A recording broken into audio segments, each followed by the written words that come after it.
Salut les abonnés, salut les collègues, futurs collègues ou collègues. J'espère que vous allez bien. Alors dans une précédente vidéo, on avait pu voir de A à Z comment se passait l'examen théorique VTC. Cette fois-ci, on va parler de l'examen pratique. Donc comment se passe l'examen pratique de A à Z.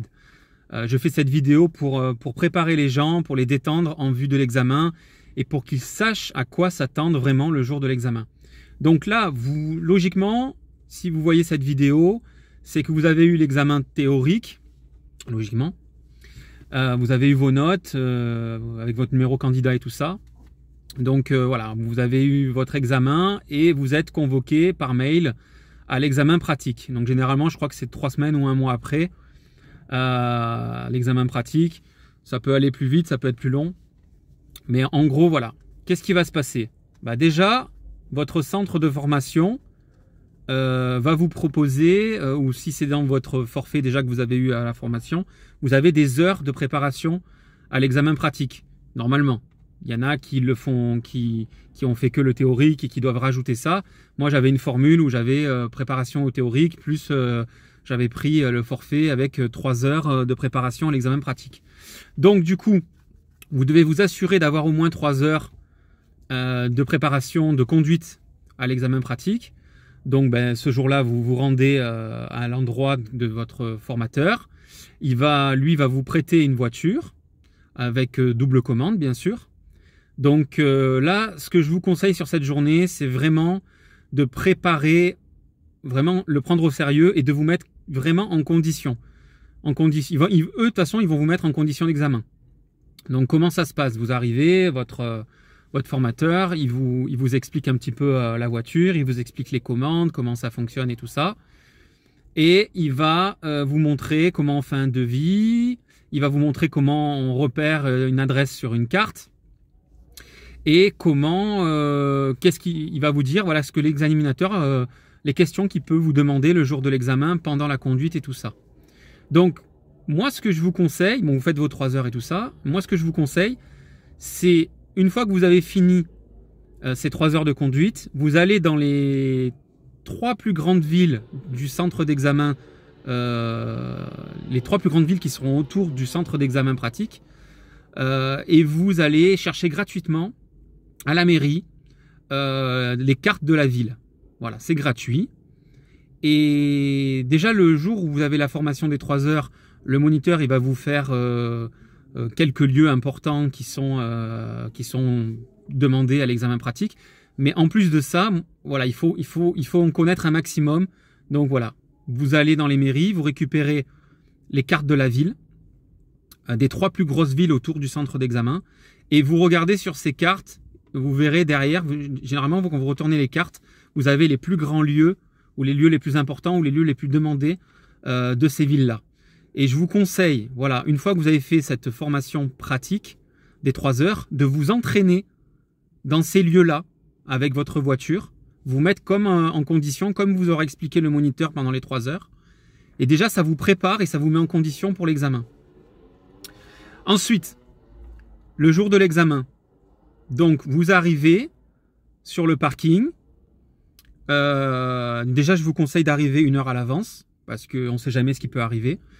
Donc vous arrivez sur le parking 1 heure à l'avance, vous allez voir du monde. Généralement, il doit y avoir un Algeco ou un bâtiment au fond du parking. Ils vont vous regrouper dans ce bâtiment, ce jour-là. Et ils vont contrôler les cartes d'identité, les convocations, et ils vont vous expliquer les démarches de sécurité. Ils vont dans la salle, ils vont vous dire voilà, ça va se passer comme ci, comme ça, par sécurité, ne faites pas ci, ne faites pas ça. Une fois que tout ça c'est fini, tout le monde sort de ce bâtiment et vous savez à ce moment-là, on va vous dire l'ordre, ils vont vous dire l'ordre dans lequel vous passez. Enfin, votre formateur, entre-temps, il aura été au courant, il va vous dire voilà, vous allez passer en telle position, telle position. Une fois que vous savez votre position et que c'est à votre tour, quand vous allez vous diriger vers les examinateurs, la première des choses, vous allez vous présenter en tant que candidat. Donc vous allez arriver, vous allez dire voilà, bonjour, je suis votre nouveau candidat. Laissez-moi quelques minutes, s'il vous plaît, pour que je vérifie la voiture, la sécurité, si tout va bien. Là, vous faites le tour de la voiture, vous vérifiez l'extérieur, les pneus, les freins, vous ouvrez le coffre, vous vérifiez le coffre, vous ouvrez les 4 portes, vous vérifiez qu'il y a bien des bouteilles d'eau, qu'il y a bien des bonbons, que tout est propre. Si c'est pas propre, vous demandez à votre formateur une petite balayette, hein, quelque chose, et vous nettoyez ce qu'il y a à nettoyer. Une fois que vous avez fini ça, là par contre, vous vous redirigez vers l'examinateur et vous vous présentez en tant que chauffeur VTC. Vous demandez à l'examinateur, avez-vous réservé une course au nom de telle société? Et là, l'examinateur, il va vous dire oui, mais il peut vous faire une blague, il peut vous dire non. Alors à ce moment-là, vous dites, excusez-moi, veuillez m'excuser, je vous ai confondu avec mes clients, je vais vous laisser, je vous remercie, bonne journée. Mais après, il va vous dire, mais non, c'est une blague. Ça peut arriver pour déstabiliser, il y en a qui le font. Mais une fois qu'il vous a dit oui, vous lui demandez, avez-vous des bagages, monsieur? Très bien, je vais m'occuper de vous. Avez-vous des bagages? Si oui, ben, vous les mettez vous faites semblant de les mettre dans le coffre. Sinon, ben, vous les installez à bord de la voiture avec la fameuse technique de la portière. Hein. Bon, ça, je ne vais pas revenir dessus, on vous l'apprendra en formation. Donc, vous leur ouvrez la portière, priorité aux demoiselles, bien sûr. Une fois que vous avez installé tout le monde à bord, donc à bord, il y aura vous, il y aura un examinateur VTC et un examinateur du permis de conduire. Donc vous serez 3 dans la voiture, mais c'est comme si c'était des clients. Et là, à ce moment-là, une fois que vous êtes installé dans la voiture, il va vous demander de tirer un sujet. Il y aura plusieurs sujets, vous allez tirer comme les cartes au hasard. Et attention, à partir du moment où vous avez tiré le sujet et qu'il vous annonce le sujet, par exemple, je prends un exemple, un aveugle avec son chien d'aveugle, qui va de la rue tant à la rue tant, en aller simple, par exemple. À partir du moment où vous annoncez le sujet, le chrono démarre. Vous avez 6 minutes exactement pour faire le devis et montrer sur la carte l'adresse qu'il vous a donnée. Donc, moi, ce que je vous conseille, c'est quand vous rentrez dans la voiture, vous préparez déjà votre GPS et vous avez avec vous des devis, on va dire, neufs, on va dire, hein, à remplir avec vous déjà. Voilà, les cartes, c'est pas la peine parce que c'est les examinateurs qui les auront parce qu'ils ont peur qu'on marque des choses dessus. Donc, dès qu'ils vous annoncent le sujet, ça part de là. Je vous conseille de noter directement l'adresse sur votre GPS dès qu'il vous l'annonce. Mais attention, quand vous notez votre adresse sur le GPS, il faut commencer par le numéro de la rue, le nom de la rue, et en dernier, par exemple, je sais pas moi, au 26 rue François machin, cinéma, quelque chose. Et attention, moi j'ai des collègues qui sont tombés dans le piège. Il ne faut surtout pas marquer, par exemple, je prends l'exemple, le piège qui est arrivé, l'examinateur lui a dit on va aller à la batterie des revenants, ou la batterie des anciens combattants, un truc comme ça. Et lui, il a pris la première. Il n'a pas cherché à comprendre, il a pas marqué un numéro, il a marqué batterie des anciens combattants. Seulement, il y en a une dans toutes les villes. Donc mon collègue, au lieu de partir à Vitrolles, il est parti à Rognac. Ben là, déjà, il perd des points. Il trouvera jamais l'adresse. Donc, toujours noter en premier le numéro de la rue, le nom de la rue et le nom du lieu où vous allez, cinéma ou je sais pas moi, musée de l'aviation ou voilà, ce genre de choses. Ça, c'est très important, l'ordre. Numéro, rue et la salle. Ou la maison, ou un truc comme ça. Toujours commencer par le numéro. Comme ça, vous ne pouvez pas vous tromper. Donc, dès que il vous a annoncé le sujet, tac, vous mettez ça sur votre GPS. Et après, vous prenez votre devis. Vous faites votre calcul, ce qu'il y a à calculer. En aller simple ou aller-retour. 10% de TVA pour l'aller simple. 20% pour la mise à disposition. Attention, là, j'ai pris par exemple le sujet un aveugle avec son chien. Bah, le chien d'aveugle, il est gratuit, il ne faut pas le rajouter. Parce que sur le devis, il y aura des petites des petits carrés à cocher pour ajouter. Si ça avait été un autre chien, pas un chien d'aveugle, là bah, c'est plus 1 euro ou 2 euros selon le devis que vous avez. Donc attention, il y a des pièges, hein, un chien d'aveugle il est gratuit. Donc là, vous avez 6 minutes pour faire le devis. Alors le devis, s'il est faux, c'est pas grave, ça peut arriver. Ce qu'il faut, c'est le rendre au bout des 6 minutes. Enfin, avant les 6 minutes, avoir fait le devis et la carte avant les 6 minutes. Parce que si, même qu'il est faux que vous le rendez dans les temps, ça fait des points.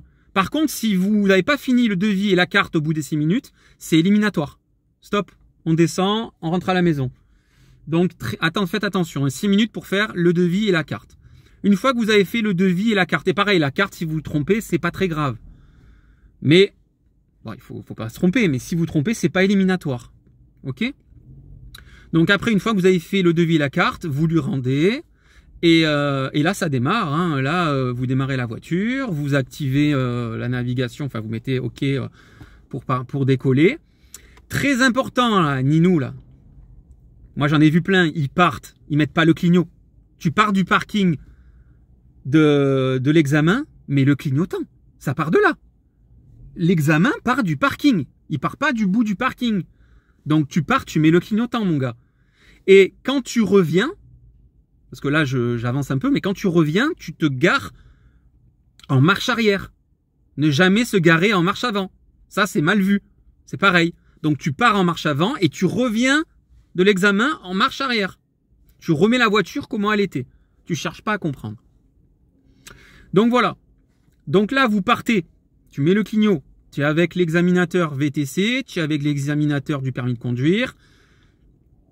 Au début, ils vont pas trop te parler, donc tu fais gaffe à tes priorités, tu fais gaffe à tes feux, tu marques bien 3 secondes au stop, tu commences à faire ton trajet, et là, ils vont te poser des questions.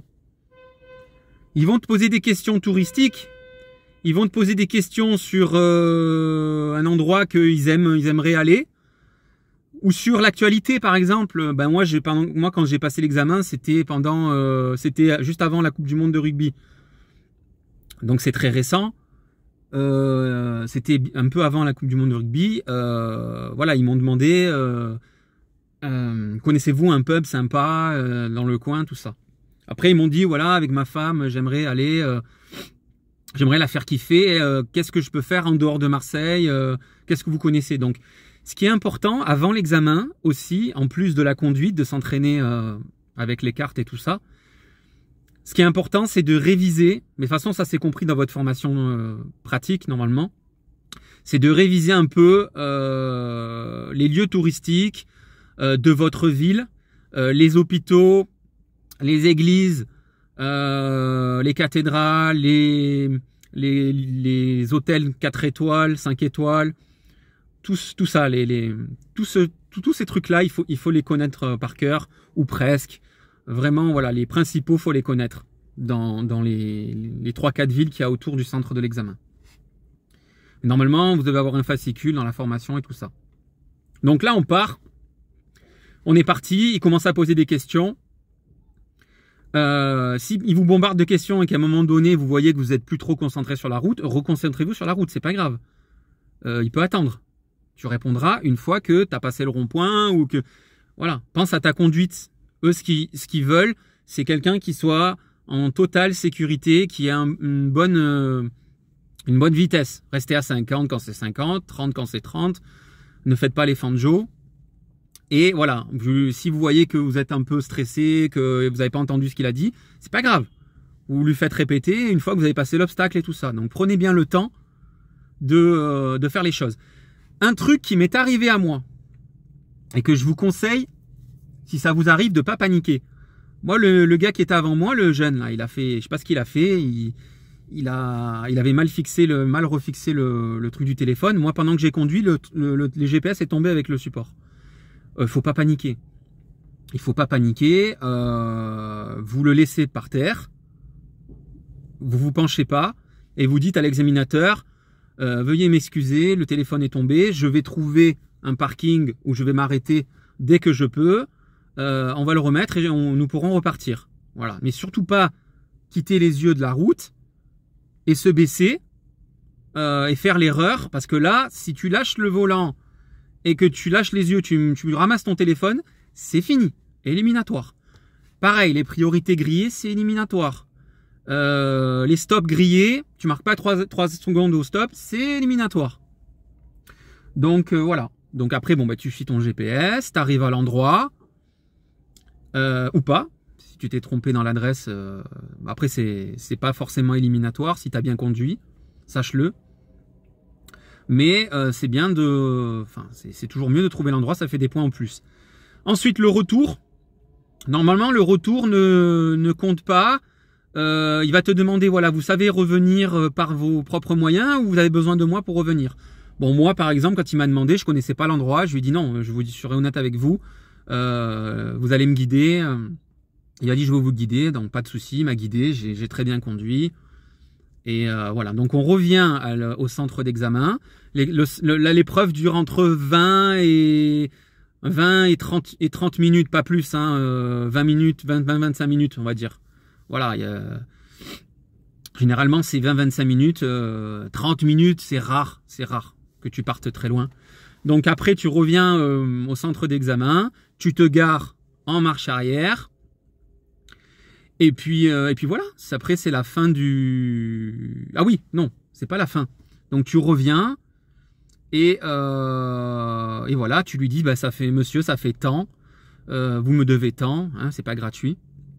Et puis là, il te dit, bon, ok, monsieur, il vous paye, donc ça fait tant, par espèce, chèque, selon ce que tu avais conclu sur le devis. Et voilà. Et après, ben, je vous remercie d'avoir choisi ma compagnie. Je vous souhaite une bonne après-midi et j'espère vous revoir bientôt. J'espère avoir une réservation dans notre société très bientôt avec vous. Voilà. Et tu lui donnes... tu fais semblant de lui donner une carte, je peux vous donner ma carte.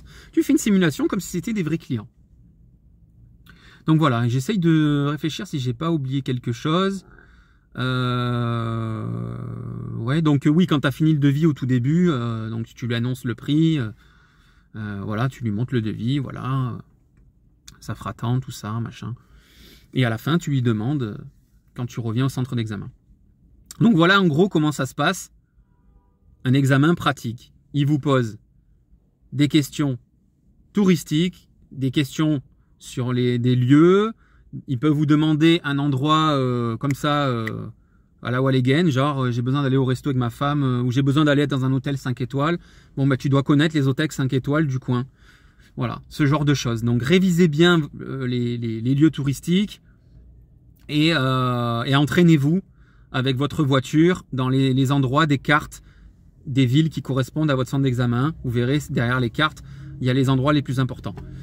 Voilà, si vous faites ça, franchement, vous allez arriver le jour de l'examen, vous serez vraiment, voilà, serein, détendu.